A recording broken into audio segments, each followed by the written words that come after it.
کہ آج کے نوجوان کے ہر نوجوان کے دل کی جو آواز ہے، جو بات، اور میرے مخاطب جو ہیں army chief general Asim Munir صاحب سے، چیف جسٹس قاضی فائز عیسیٰ صاحب سے، کہ حضور ہم مانتے ہیں آپ کے پاس پاور ہے، ہم مانتے ہیں آپ سیاہ و سفید کے مالک ہیں، آپ چاہیں تو کچھ بھی ہو سکتا ہے، ہم سمجھتے ہیں، ہمیں پتہ ہے اس ملک کے سب سے پاورفل لوگ کون ہیں، ہمیں ان سے نہیں ہے جو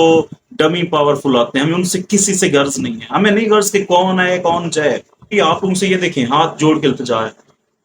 یہ جو ریٹائرڈ افسران ہے نا، آپ سے التجا ہے، آپ سے ایک التجا ہے، چھوڑ دیں، یہاں پہ ریٹائرڈ افسران آئیں گے، دیکھ اگر بندہ پی ایچ ڈی کر کے، ایک بندہ ایم فل کر کے کسی ادارے میں جا رہا ہے تو اس کا مقصد اس میں پوری زندگی صرف کرنا ہے، اس کے لیے گزارنا ہے۔ ہمارے اداروں نے اپنا بجٹ مینٹین کرنے کے لیے نا یہ جابز کا طریقہ رکھا ہوا ہے، وہ کیا کرتے ہیں ہمارے ادارے، اپنا پیسہ کمانے کے لیے جابز آفر کر دیتے ہیں، جو نوجوان پہلے غربت میں مر رہا ہے، جس کے پاس پیسے ایک سی وی کے کاپی کرانے کے نہیں ہیں، ڈاکومنٹ کاپی کرانے کے نہیں ہیں، اسے کہا جاتا ہے یا اس سے کہیں کہ وہ ویریفائی کرا کے دے دے گا، لیکن اس ٹائم کہیں جب ایک بندہ کچھ سلیکٹ تو ہوا ہے۔ اب پہلے 10,000 لوگوں کو کہہ رہے ہیں، 10,000 لوگوں نے جو کاپیاں پرنٹ کرائی، پیسے لگائے، خوار ہوئے کالجز میں جا کے، سکولز میں جا کے، یا کہیں پہ پھر 17ویں گریڈ کے آفیسرز کے پاس جا کے سگنیچر کرانے کے خاطر۔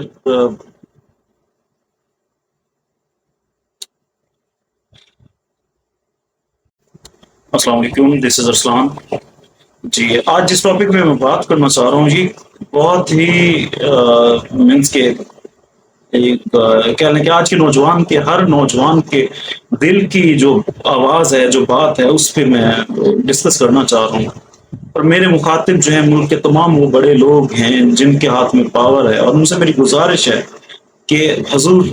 ہم مانتے ہیں آپ کے پاس پاور ہے، ہم مانتے ہیں آپ سیاہ و سفید کے مالک ہیں، آپ چاہیں تو کچھ بھی ہو سکتا ہے، آپ چاہیں تو بہت کچھ ہو سکتا ہے، تو آپ سے ایک گزارش ہے، اور وہ گزارش میں باقی نوجوانوں کی بیس پہ، سب لوگوں کی بیس پہ یہ دیکھیں، آپ سے ہاتھ جوڑ کے ایک گزارش کرتے ہیں، ہمارے ملک کے نوجوانوں پہ کچھ رحم کیجیے، ان کے لیے کچھ کیجیے۔ آج جو نوجوان بہت زیادہ پڑھ کے، ایک ایم فل کر کے، پی ایچ ڈی کر کے جب وہ جاب کے لیے جا رہا ہے، اس کو یہ سننے کو ملتا ہے کہ یہاں پہ ریٹائرڈ افسران آئیں گے، یہاں پہ 10 5 15 سال ایکسپیرینس کے لوگ آئیں گے۔ میں مانتا ہوں کہ اداروں کا ایکسپیرینس لوگ چلا سکتے ہیں، لیکن ایک بندہ جس نے پی ایچ ڈی تک، ایم فل تک پڑھائی کی، زندگی کے اتنے سال لگا دیے اس پہ، اس کے بعد اگر وہ کسی جاب کے لیے سرکاری ادارے میں اپلائی کر رہا ہے تو اس کا مقصد یہ نہیں ہے کہ وہ 2 سال کے بعد چھوڑ دے گا، یہ نہیں ہے کہ وہ 4 سال کے بعد ادارے کو چھوڑے گا، بلکہ سرکاری ادارے میں تو ہمارے کوئی اگر چپڑاسی بھی لگتا ہے تو اس کا یہ ہوتا ہے کہ میں نے 30 35 سال گزارنے، زندگی اپنی اس میں گزارنی۔ دیکھ اگر بندہ پی ایچ ڈی کر کے، ایک بندہ ایم فل کر کے کسی ادارے میں جا رہا ہے تو اس کا مقصد اس میں پوری زندگی صرف کرنا ہے، اس کے لیے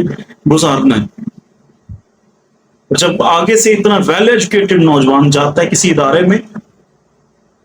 تو اپلائی کرنے سے پہلے ہی اسے یہ بول دیا جاتا ہے کہ آپ اس جاب کے لیے ایلیجیبل نہیں ہیں، کیونکہ یہاں پہ P H D, M Phil بعد میں ریکوائرڈ ہے، پہلے ایکسپیرئنس ریکوائرڈ ہے 5 سال 10 سال کا۔ تو اس کا ہوتا کیا ہے کہ یا تو ریٹائرڈ افسران جن نے پوری زندگی اداروں میں گزاری، جن کو پینشنز مل رہی ہیں، جن کے گزارا چل رہا ہے، وہ چلے جاتے ہیں، یا پھر وہ لوگ جو پہلے اس فیلڈ میں تھے یا سفارش یا رشوت کی بیس پہ۔ ایک نوجوان جس نے بڑی مشکل سے پڑھائی کی ہو، بڑی مشکل سے اس نے یونیورسٹی کی فیسز افورڈ کی ہوں، اور جب وہ جاب کے لیے جائے اس کو یہ سننے کو ملے تو اس کے بعد اس کے پاس کیا بچتا ہے؟ ایک P H D M Phil level کا جو پڑھ کے گیا ہوگا، اس کو کچھ اداروں میں جہاں پہ اس کی تعلیم کے مطابق جابز ہیں، وہاں پہ یہ کہا جائے کہ آپ سے سینئر ایکسپیرینس لوگ یہاں پہ آئیں گے، اس کو یہ نہیں موقع دیا جاتا کہ آپ کو تھوڑا سا ٹرینڈ کر دیں گے، آپ اچھا پرفارم کر سکتے ہو اگر آپ نے پی ایچ ڈی کی ہے، آپ نے ایم فل کی ہے، آپ نے ریسرچز کی ہیں، آپ نے تھیسز لکھے ہیں، آپ نے کچھ پڑھ کے آئے ہیں، ایڈوانس ایجوکیشن حاصل کر کے ہیں، تو آپ کچھ کر سکتے ہیں، ہم آپ کو تھوڑا ایک روڈ میپ دے دیں گے اور آپ کر لیں گے، یہ نہیں کہا جاتا، بلکہ اس نوجوان کو یہ کہا جاتا ہے کہ یہاں پہ آپ سے جو ایکسپیرینس لوگ ہیں وہ آئیں گے، ٹھیک ہے ادارے چلتے ہیں اس پہ، لیکن اگر میں ایک سجیشن دینا چاہ رہا ہوں، اگر آپ اس کو ٹریننگ دے دیں، ایک 6 ماہ کی ٹریننگ، 3 ماہ کی ٹریننگ دے دیں، وہ آپ کو پورے 30 سال سرو کرے گا، لیکن وہ ڈپریشن میں نہیں جائے گا، وہ در در ٹھوکرے نہیں کہے گا، وہ پرائیویٹ اداروں میں، چھوٹی موٹے اداروں میں نہیں پھرے گا، وہ جابس کے لیے در در پہ سی وی نہیں لے کے جائے گا۔ آپ کے ریٹائرڈ افسران تو گھر میں ویسے بھی گزارا کر سکتے ہیں، ان کی پینشنز اتنی ہیں، کسی بھی ادارے کی، کوئی بھی ہوں، میں جنرل بات کروں، کسی ایک ادارے کی بات نہیں کر رہا۔ ہمارا ایشو کیا ہے، میں اگر اپنی پرسنلی بات کروں، میں اس ٹائم الحمدللہ اچھا ارن کر رہا ہوں، فری لانسنگ بھی کر رہا ہوں، فائیور پہ بھی اچھا ارن کر رہا ہوں، میں اداروں کے ساتھ بھی منسلک ہوں، پرائیویٹ اداروں کے ساتھ، لیکن اگر میں بات کروں، ایک اپنا پرسنل ایکسپیرینس آپ کے ساتھ شیئر کروں، آج جب میں جابس کے لیے اپلائی کرتا ہوں تو مجھے 2 طرح کے ایشوز سننے کو ملتے ہیں۔ پہلا، مجھے یہ کہا جاتا ہے کہ بھائی آپ ایکسپیرینس نہیں ہے، آپ کو ایکسپیرینس لے کے آنا چاہیے تھا اس جگہ پہ۔ دوسرا، جب کسی اور جگہ پہ جاتے ہیں اپلائی کرنے، جہاں پہ ہم یہ سوچتے ہیں کہ ہمیں ایکسپیرینس لینا چاہیے، جہاں پہ مجھے ایکسپیرینس لینا چاہیے تاکہ میں اب M Phil P H D کر کے اگر جاؤں کہیں پہ تو میرے پاس ایکسپیرینس ہو، میرے نام کے ساتھ ایک ٹیگ ہو کسی ادارے کا، 5 سال کا، 10 سال کا، تو وہاں پہ مجھے یہ کہا جاتا ہے کہ آپ کی ایم فل ہے، یا میرے علاوہ میں کسی اور کی بھی بات کرتا ہوں تو ان کو یہ کہا جاتا ہے کہ آپ کی پی ایچ ڈی ہے، آپ کی ایم فل ہے، آپ ہمارے ادارے میں اتنا ٹائم نہیں گزاریں گے کیونکہ آپ نے اسٹڈی، تعلیم اتنی حاصل کی ہوئی ہے، آپ کو تو جیسے اس لیول کی جاب ملی آپ نے چھوڑ کے چلے جاؤ۔ تو میں پوچھنا چاہتا ہوں، کیا ایک مڈل کلاس انسان کی یہی سب سے بڑی غلطی ہے کہ اس نے اتنی تعلیم حاصل کر لی، اس نے دن رات ٹیوشنیں پڑھا کے اپنے اخراجات پورے کیے، اس نے ادھار لے کر، کسی سے مانگ کر یا کسی بھی طرح سے اپنی تعلیم حاصل کی، اور اس کے بعد اس کو جب نوکری کے لیے جانا پڑے تو اس کو آگے سے یہ سننا پڑے، ایک جگہ پہ جہاں پہ اس کا جو تعلیمی معیار ہے اس جگہ کی جاب پہ اس کو یہ کہا جائے کہ یہاں پہ ریٹائرڈ افسران آئیں گے، یا پھر وہ لوگ آئیں گے جن کے 10 10 15 15 5 5 20 20 یا کوئی بھی سال کا ایکسپیرینس ہو، اور ایک یا اس سے دوسری جگہ پہ جائے تو وہاں پہ یہ سننا پڑے کہ آپ کا ایکسپیرینس نہیں ہے، لیکن آپ کا جو آپ کی تعلیم ہے اتنی ہے کہ آپ کو جیسے وہ جاب ملی آپ چھوڑ کے چلے جائیں گے، اس وجہ سے ہم آپ کو جاب نہیں دے سکتے، ٹو دی پوائنٹ یہ بات بول دی جائے۔ اب جس شخص نے سال ہر سال لگا کے اپنی graduation, masters, M Phil, P H D کی ہو، اس پہ کیا گزرے گی؟ اس کے والدین نے جو اس پہ امیدیں رکھی ہوئی ہیں کہ یہ ہمارا بیٹا جو ہے اتنا پڑھ کے شاید کہ بہت اچھی جاب، میں کہتا ہوں بہت اچھی نہ بھی ہو، حضور والا وہ تو دے دیں جس پہ ان کا حق بنتا ہے۔ اب ان میں بھی موسٹلی پہ کیا ہوتا ہے کہ رشوت، سفارش، ہمارے ملک میں یہ سارا کچھ عام ہے، تو ایک نوجوان اتنا پڑھ کے وہ کیا کرے گا؟ اتنا پڑھنے کے بعد جس کو جاب نہیں مل رہی ہے، جس کو روزگار نہیں مل رہا، بزنس کے لیے اس ملک میں ویسے حالات ایسے ہیں کہ ہم کچھ کہہ نہیں سکتے کیونکہ سب لوگوں کو پتا ہے۔ تو سر آپ سے یہ گزارش کرنی تھی کہ ملک میں کچھ اس طرح سے اصلاحات کر دیں، یا میری آواز جہاں تک بھی جا رہی ہے، جن لوگوں تک بھی جا رہی ہے، میں ان سب سے کہنا چاہوں گا، سر چاہے پرائیویٹ ادارے ہیں چاہے گورنمنٹ ادارے ہیں، ان میں ایک بات کر دیں کہ اگر آپ کو ایک پی ایچ ڈی بندہ، ایم فل بندہ کوئی آ رہا ہے آپ کے پاس، تو اس نے آپ کے پاس کچھ عرصہ گزارنا ہے، اسے موقع دیں، اس کو آنے دیں۔ آپ جن کا 10 10 سال، 15 15 سال کا تجربہ ہے، وہ تو کہیں نہ کہیں پہ پہلے بھی کر رہے ہیں، یا جو ریٹائرڈ افسران ہیں ان کو تو ویسے بھی پینشن مل رہی ہے، ان کے گزارے ہو رہے ہیں۔ ویسے بھی ان کی اولادیں اب پڑھ لکھ گئی ہوں گی، ان کی اولادیں اب اتنا کر رہی ہوں گی کہ ان کو ویسے بھی ضرورت نہیں ہوگی. لیکن ایک جو نوجوان ابھی پڑھ کے فری ہوا ہے اور اس کے پاس اور کوئی راستہ نہیں ہے، اس نے ابھی اپنے ملک پہ سرو کرنا ہے، ابھی اس نے آنا ہے، اس کو آنے سے پہلے ہی روک دیا جائے، اس کا کچھ حل کیا جائے. میں بہت سے نوجوانوں کو دیکھتا ہوں، میرے ساتھ جن لوگوں نے ایم فل کی، 99% میں کہہ سکتا ہوں 99% بیچارے ویسے کے ویسے ہیں. اب اگر کوئی میری طرح سے فری لانسنگ کر رہا ہے، on line earning, digital earning کر رہا ہے، تو اس کا یہ ہے کہ چلے میرا کچھ نہ کچھ تو گزارا ہو رہا ہے، چل رہا ہے. یا کوئی جیسے میں کسی نہ کسی ادارے کے ساتھ ایفیلیٹ ہوں، ٹھیک ہے، کچن چل رہا ہے گھر کا، بہت اچھا، الحمد للہ، اللہ تعالیٰ کا کرم ہے. لیکن ایک دکھ ہے اس چیز کا. دوسری چیز جو میں نے ایک جو دوسرا پوائنٹ ڈسکس کرنا تھا وہ یہ ہے، ہمارے آپ اداروں میں دیکھیں، ابھی میں نے نام لوں گا، نام لے کے بھی بتانا چاہوں گا تاکہ لوگوں کو پتا چلے کہ ہمارے اداروں کو. میں لاسٹ ٹائم دیکھ رہا تھا جی سی لاہور کا ایک ایڈورٹائزمنٹ کہ وہاں پہ ان کو اسٹاف ریکوائرڈ تھا، تو وہ کچھ فیکلٹی تھی ٹیچنگ کی اور کچھ جو ہے نان فیکلٹی یعنی کہ مینجمنٹ وغیرہ میں. اب اس میں کیا تھا کہ ان کو یہ جو اسٹاف ریکوائرڈ تھا اس کے لیے انہوں نے 3,000 2,000 روپے فیس رکھی ہوئی تھی. ہمارے اداروں نے اپنا بجٹ مینٹین کرنے کے لیے نا یہ جابس کا طریقہ رکھا ہوگا.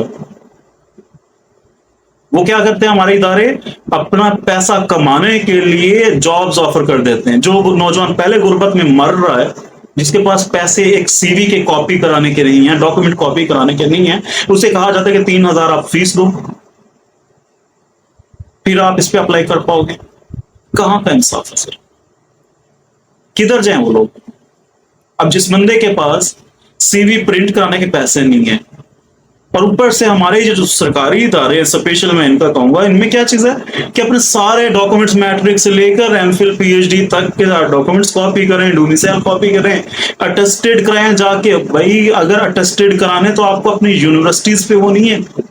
اپنے اداروں پہ، اپنے بورڈ پہ یقین نہیں ہے جو اٹیسٹڈ کرا رہے ہیں. اگر آپ کو لگتا ہے کوئی بندہ فیک ڈاکومنٹس وہ کر رہا ہے تو اس کی جب اپوائنٹمنٹ ہو اس ٹائم آپ ویریفائی کریں. کمپیوٹرائزڈ سسٹم ہے سارا، سی این آئی سی اس کے جو رول نمبر ہے وہ انٹر کریں بورڈ کی ویب سائٹ میں، آپ کو سارا کا سارا ریزلٹ پتہ چل جائے گا. ایچ ای سی میں وہ ویریفائی کریں یا اس سے کہیں کہ وہ ویریفائی کرا کے دے دے گا، لیکن اس ٹائم کہیں جب ایک بندہ کچھ سلیکٹ تو ہوا ہے. اب پہلے 10,000 لوگوں کو کہہ رہے ہیں، 10,000 لوگوں نے جو کاپیاں پرنٹ کرائی، پیسے لگائے، خوار ہوئے کالجز میں جا کے، سکولز میں جا کے، یا کہیں پہ پھر 17ویں گریڈ کے آفیسرز کے پاس جا کے سگنیچر کرانے کے خاطر. وہ اس سے تو بچے، وہ تو تھوڑا سا پیسہ ان کا فیول کا جو لگے گا وہ تو بچے. ایک ادھر سے وہ کاپیز ڈاکومنٹس کی آپ جب سلیکٹ کر رہے ہیں، سلیکٹ کرنے کے بعد آپ ویریفائی کریں، بنتا ہے ویریفائی کرنا. پہلے ڈاکومنٹ اٹیسٹڈ کرا کے اتنے سارے ڈاکومنٹس لینے کی ضرورت نہیں ہے. ایک فارم لیں اور اس کے بعد اس پہ ٹیسٹ اور انٹرویو کے لیے بلائیں، اگر ہو جاتے ہیں کلیئر اس کے بعد اسے کہیں کہ جی ڈاکومنٹس دکھائیں اور ویریفائی کریں. اور ساتھ میں یہ 2-3 ہزار فیسز رکھ دی گئی ہیں کہ ایک نوجوان جو اپلائی کرنا چاہ رہے جس کے پاس ڈاکومنٹ کاپی کرانے کے پیسے نہیں ہیں اور وہ جائے ادھر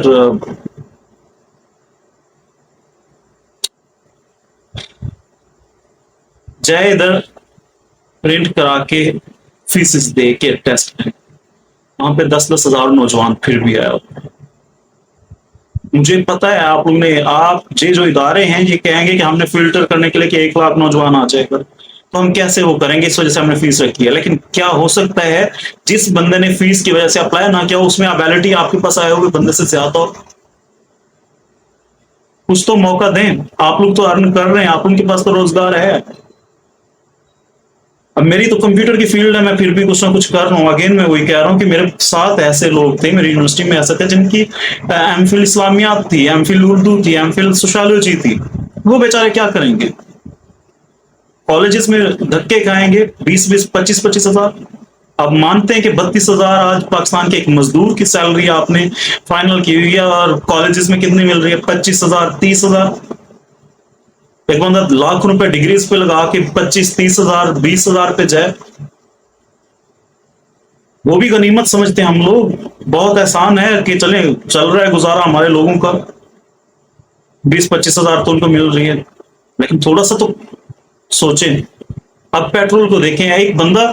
350 کا پیٹرول ہو گیا, ایک 60 کلومیٹر جو ڈیلی چل کے جا رہا ہے اس کو 500-600 کا تو پیٹرول لگ جائے گا. اور پیٹرول لگے گا, اور اس کے اگر میں ایک اپنے فیلوز کی بات کر لوں جو کالجز میں ان کے اکارڈنگلی بات کرتا ہوں, ایک ایگزامپل دے دیتا ہوں. ایک بندہ اگر 30,000 روپے کما رہا ہے اور اس میں سے اس کے 600 روپے ڈیلی پیٹرول کا لگ رہا ہے, اور مہینے کے وہ دیکھ لیں 26 دن کے حساب سے اس کی آدھی سیلری تو اس میں فیول میں لگی چل جائے گی, پھر بجلی, پھر گھر کے اخراجات, اس کے پاس بچے گا کیا؟ سوائے ٹینشن پریشانی کے. عوام بہت پریشان ہے, نوجوان ڈپریشن میں ہے سر. جو آئی ٹی سے منسلک ہیں تو وہ پھر بھی کچھ نہ کچھ کر رہے ہیں, جو آئی ٹی کے ساتھ منسلک نہیں ہیں ان کا کچھ سوچے. آئی ٹی میں بھی بہت سے ایسے لوگ ہیں جو لوگ آگے فری لانسنگ اس میں نہیں کر پا رہے. برائے مہربانی اسپیشلی میری آپ لوگوں سے یہ دیکھیں, ہاتھ جوڑ کے التجا ہے, یہ جو ریٹائرڈ افسران ہیں نا, آپ سے التجا ہے, آپ سے ایک التجا ہے, چھوڑ دیں یہ سرکاری جابس جن پہ آپ ریٹائرمنٹ کے بعد آ رہے ہوتے ہیں, یا یہ جو 15-15 سال تجربے والے آپ آ رہے ہوتے ہیں, نوجوانوں کو آگے آنے دیں. ایک بندہ جس نے لاکھوں روپے والدین کے لگوا کے پڑھائی کی ہو, اس کو بعد میں جا کے یہ سننا پڑے کہ جہاں پہ آپ اس کو آگے آنے دیں, ٹریننگ دیں. میں اداروں سے کہتا ہوں, آپ جہاں پہ دیکھیں, میں اس چیز پہ کہوں گا کہ ہمارے ادارے میں کوئی بھی ادارہ ہو, وہاں پہ اگر 3 ماہ کی 6 ماہ کی ٹریننگ دی جائے, بندہ جو پی ایچ ڈی کر سکتے, کیا وہ آپ کی کام نہیں کر سکتا؟ اس لیول کے جو ایم فل کر سکتا ہے, جو ماسٹر آف فلاسفی کر سکتا ہے, فلاسفی ریسرچ وہ کر سکتے, کیا وہ آپ پہ کام نہیں کر سکتا اس کو اگر ٹریننگ دی جائے؟ اگر وہ ہے دوسرے ادارے, آپ باقی لوگوں سے میری ایک ریکویسٹ ہے اداروں کے سربراہان سے, حضور اگر آپ دیکھیں آپ جو فیسز رکھ رہے ہیں اپلائی کرنے کی, خود سے سوچیں تھوڑا سا. آپ کے بچوں کو تو پریشانی نہیں ہے, آپ لوگ ارن کر رہے ہیں, اچھا ان کو بزنس کر دیں گے, نہیں تو آپ کے تو ویسے بھی بچے موسٹلی باہر ہوتے ہیں. ایک نوجوان جس نے لاکھوں روپے ڈگریاں پہ لگائے اور اس کے بعد اسے روزگار نہیں مل رہا, اور ڈیلی کی وہ سی وی کاپی کر کے مارا پھر رہا ہے, پیٹرول اس کا 1,000 روپے کا ڈیلی کا لگ رہا ہے, اور اس سے پھر آپ لوگ جب جاب کے لیے بلائیں تو آپ کہیں کہ ہمیں بھی فیس ادھر, یعنی کہ ہمارے ادارے کے لیے یہ فیس 3,000 ہے, اس چیز کے لیے اپلائی کریں جاب کے لیے. تو میری تمام بڑوں سے گزارش ہے, ہاتھ جوڑ کے اگین تیسری بار یہ کہہ رہا ہوں, آپ کچھ کریں ملک کے لیے, کچھ سوچیں نوجوانوں کے لیے. نوجوان بہت ڈپریشن میں ہیں, بہت پریشان ہیں, آپ لوگ کچھ کریں ان کے لیے, آپ ہی کر سکتے ہیں. میری اسپیشلی گزارش اپنے army chief general Asim Munir صاحب سے, نئے چیف جسٹس قاضی فائز عیسیٰ صاحب سے, سر آپ لوگ ہمارے ملک کے سب سے پاورفل لوگ ہیں. ہم سمجھتے ہیں, ہمیں پتہ ہے اس ملک کے سب سے پاورفل لوگ کون ہیں, ہمیں ان سے نہیں ہے جو ڈمی پاورفل آتے ہیں, ہمیں ان سے کسی سے غرض نہیں ہے. ہمیں نہیں غرض کہ کون ہے کون جائے, کون رہے کون نہ رہے. ہمیں ایک مڈل کلاس طبقے کو غرض ہے تو اپنی بیسک بنیادی زندگی کے جو ضروریات ہیں ان سے ہے. تو میرا ایک ویڈیو پیغام اگر آپ لوگوں تک پہنچ جائے, کسی تک پہنچ جائے, تو لازمی اس پہ کچھ سوچ کریں. اور میری باقی بھی جو لوگ میری ویڈیو دیکھ رہے ہیں, آپ بھی سب سے ایک درد مندانہ اپیل ہے, اس ویڈیو کو زیادہ سے زیادہ شیئر کریں تاکہ ہمارے لوگوں کو, اداروں کو پتہ چلے اور کچھ نہ کچھ اس پہ حل نکالا جائے. بہت شکریہ.